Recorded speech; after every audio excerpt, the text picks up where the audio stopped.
Okay, I'm reading in the Truth in Lending Act out of the Code of Federal Regulations, and I left off in 1026.43, which is titled Minimum Standards for Transactions Secured by a Dwelling. And I'm at number 6. Most of this, if not all of this, is related to qualified mortgages. This is the 6th type of qualified mortgage, defined as the temporary balloon payment qualified mortgage rules. Notwithstanding paragraph E2 of this section, a qualified mortgage is a covered transaction that satisfies the requirements of paragraph F of this section other than the requirements of paragraph F1, Roman numeral 6, and letter B, for which the creditor satisfies the requirements stated in 1026.35. The provisions of this paragraph E6 apply only to covered transactions consummated on or before January 10th of 2016. F, balloon payment, meaning that this qualified mortgage, the temporary balloon payment qualified mortgage, is going to go away on January 10th of 2016. F, balloon payment qualified mortgages made by certain creditors. Exemption, notwithstanding paragraph E2 of this section, a qualified mortgage may provide for a balloon payment provided the loan satisfies the requirement for a qualified mortgage in the other paragraphs and of this section, but without regard to the standards in Appendix Q.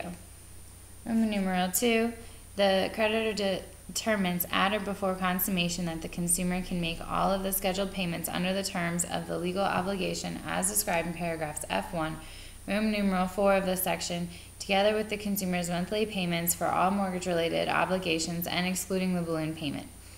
from the consumer's current or reasonably expected income or assets other than the dwelling that secures a loan. Roman numeral 3, the creditor considers at or before consummation the consumer's monthly debt-to-income ratio or residential income and verifies the debt obligations and income used to determine that ratio in accordance with paragraph C7 of this section, except that the calculation of the payment on the covered transaction for purposes of determining the consumer's total monthly debt obligations in C7 Roman numeral 1A shall be determined in accordance with paragraph F Roman numeral 4A of this section, together with the consumer's monthly payments for all mortgage-related obligations and excluding the balloon payment. Roman numeral 4, the legal obligation provides for A, scheduled payments that are substantially equal, calculated using an amortization period that does not exceed 30 years, an interest rate that does not increase over the term of the loan, and a loan term of 5 years or longer. The loan is not subject at consummation to a commitment to be acquired by another person other than a person that satisfies the requirements of paragraph F1 Roman numeral 6 of this section, and a credit Roman numeral 6, the creditor satisfies the requirements stated in 1026.35 and sequential. Post-consummation transfer a balloon payment qualified mortgage. Number 2, a balloon payment qualified mortgage extended pursuant to paragraph F1 immediately loses its status as a qualified mortgage under paragraph F1 if legal title to the balloon payment qualified mortgage is sold, assigned, or otherwise transferred to another person, except when the balloon payment qualified mortgage is sold, assigned, or otherwise transferred to another person 3 years or more after consummation of the balloon payment qualified mortgage. Roman numeral 2, the balloon payment qualified mortgage is sold, assigned, or otherwise transferred to a creditor that satisfies the requirements of paragraph F1 Roman numeral 6 of this section. And Roman numeral 3, the balloon payment qualified mortgage is sold, assigned, or otherwise transferred to another person pursuant to a capital restoration plan or other action under 12 U.S.C. 1831O, actions or instructions of any person acting as conservator, receiver, or bankruptcy trustee, an order of a state or federal government agency with jurisdiction to examine the creditor pursuant to state or federal law, or an agreement between the creditor and such an agency,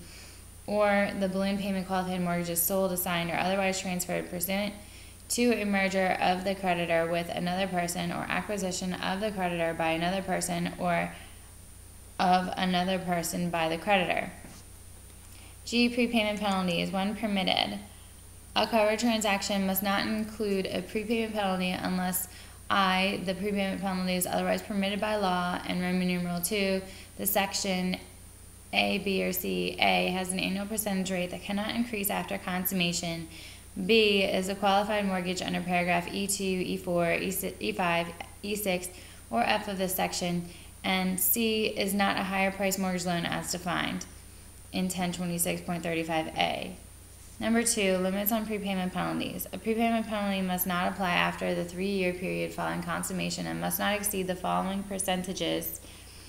of the amount of the outstanding loan balance prepaid: 2% if incurred during the first 2 years following consummation, and 1% if incurred during the 3rd year following consummation. Number 3, alternative offer required. The creditor must not offer a consumer a covered transaction with a prepayment penalty unless the creditor also offers the consumer an alternative covered transaction without prepayment penalty, and the alternative covered transaction has an annual percentage rate that cannot increase after consummation and has the same type of interest rate as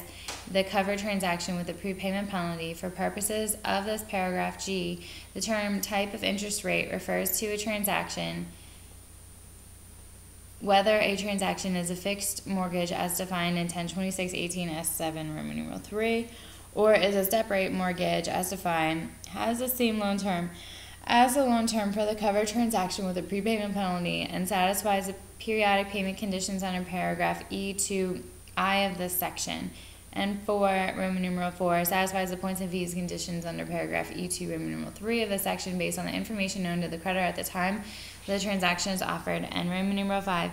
is a transaction for which the creditor has a good faith belief that the consumer likely qualifies based on the information known to the consumer at the time the creditor offers the covered transaction without a prepayment penalty. Number 4, offer through a mortgage broker. If the creditor offers a covered transaction with a prepayment penalty to the consumer through a mortgage broker as defined in 1026.36a2, the creditor must, Roman numeral I, present the mortgage broker an alternative covered transaction without a prepayment penalty that satisfies the requirements of paragraph G3 of the section, and 2, establish by agreement that the mortgage broker must present the consumer an alternative covered transaction without a prepayment penalty that satisfies the requirements in paragraph G3 of this section offered by A, the creditor, or B, another creditor, if the transaction offered by the other creditor has a lower risk interest rate or a lower total dollar amount of discount points and origination points or fees. Number 5, creditor that is a loan originator. If the creditor is a loan originator as defined in 1026.36a1 and the creditor presents the consumer a covered transaction offered by a person to which the creditor would assign the covered transaction after consummation, the creditor would present the consumer an alternative covered transaction without a prepayment penalty that satisfies the requirements of paragraph G3 of the section offered by the assignee or another person if the transaction offered by the other person has a lower interest rate or a lower total dollar amount of origination discount points and points or fees. Number 6, applicability. This paragraph G applies only if the covered transaction is consummated with a prepayment penalty and is not violated if a covered transaction is consummated without a prepayment penalty or the creditor or consumer